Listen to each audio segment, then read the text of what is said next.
ಕಾರವಾರ ನಗರದ ಜಿಲ್ಲಾಧಿಕಾರಿ ಕಚೇರಿಯ ಸಭಾಂಗಣದಲ್ಲಿ ಗುರುವಾರ ನೂತನ ಸಚಿವ ಲಕ್ಷ್ಮಣ ಸವದಿಯವರ ಅಧ್ಯಕ್ಷತೆಯಲ್ಲಿ ನಡೆದ ಜಿಲ್ಲಾ ಮಟ್ಟದ ಅಧಿಕಾರಿಗಳ ಸಭೆಯಲ್ಲಿ ಮಾಜಿ ಸಚಿವರಾದ ಮಂಕಾಳು ಎಸ್ ವೈದ್ಯ ಮತ್ತು ಆರ್.ವಿ. ದೇಶಪಾಂಡೆ ಅವರ ಅನುಪಸ್ಥಿತಿ ಎದ್ದು ಕಾಣಿಸಿತು. ನಗರದ ಜಿಲ್ಲಾಧಿಕಾರಿ ಕಚೇರಿಯ ಸಭಾಂಗಣದಲ್ಲಿ ಗುರುವಾರ ನೂತನ ಸಚಿವ ಲಕ್ಷ್ಮಣ ಸವದಿ ಅಧ್ಯಕ್ಷತೆಯಲ್ಲಿ ನಡೆದ ಜಿಲ್ಲಾ ಮಟ್ಟದ ಅಧಿಕಾರಿಗಳ ಸಭೆಯಲ್ಲಿ ಮಾಜಿ ಸಚಿವರಾದ ಮಂಕಾಳು ವೈದ್ಯ ಮತ್ತು ಆರ್.ವಿ. ದೇಶಪಾಂಡೆ ಅವರ ಅನುಪಸ್ಥಿತಿ ಎದ್ದು ಕಾಣಿಸಿತು. ಮುಖ್ಯಮಂತ್ರಿ ಡಿ.ಕೆ. ಶಿವಕುಮಾರ್ ಅವರ ನೂತನ ಸಚಿವ ಸಂಪುಟದಲ್ಲಿ ಉತ್ತರ ಕನ್ನಡ ಜಿಲ್ಲೆಯ ಯಾವೊಬ್ಬ ಶಾಸಕರು ಸಚಿವ ಸ್ಥಾನ ಗಿಟ್ಟಿಸಿಕೊಳ್ಳುವಲ್ಲಿ ಯಶಸ್ವಿಯಾಗಿಲ್ಲ.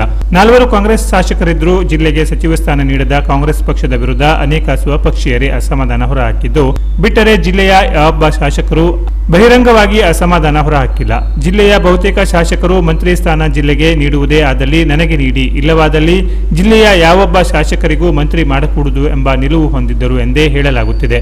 ಮಂತ್ರಿ ಪಟ್ಟಕ್ಕೆ ಒಂದೇ ಮೆಟ್ಟಿಲು ಬಾಕಿ ಇದ್ದ ಮಾಜಿ ಶಾಸಕರಾದ ಮಂಕಾಳು ವೈದ್ಯ ಮತ್ತು ಆರ್.ವಿ. ದೇಶಪಾಂಡೆ ಅವರಿಗೆ ಸಾಮಾನ್ಯವಾಗಿ ಬೇಸರ ಆಗಿರುವುದಂತೂ ಸತ್ಯ. ರಾಜಕೀಯ ಭವಿಷ್ಯದ ಕಾರಣದ ಹಿನ್ನೆಲೆ ಈ ಎರಡು ನಾಯಕರು ಬಹಿರಂಗ ಅಸಮಾಧಾನ ಹೊರಹಾಕಲಿಲ್ಲ. ಆದರೆ ಅಸಮಾಧಾನದ ಮಾತ್ರ ಹಾಗೇ ಇದೆ ಎನ್ನಲಾಗಿದೆ. ಈ ಕಾರಣಕ್ಕೆ ಜಿಲ್ಲೆಯ ಅತಿವೃಷ್ಟಿ ಹಾಗೂ ಅನಾವೃಷ್ಟಿಯ ಕುರಿತಾಗಿ ನಡೆದ ಸಭೆಯಲ್ಲಿ ಅವರಿಬ್ಬರು ಗೈರಾಗುವ ಮೂಲಕ ತಮ್ಮ ಅಸಮಾಧಾನವನ್ನ ಹೊರಹಾಕಿದ್ದಾರೆ ಎಂಬ ಮಾತುಗಳು ಕಾಂಗ್ರೆಸ್ ಪಾಳೆಯದಿಂದ ಕೇಳಿಬಂದಿದೆ.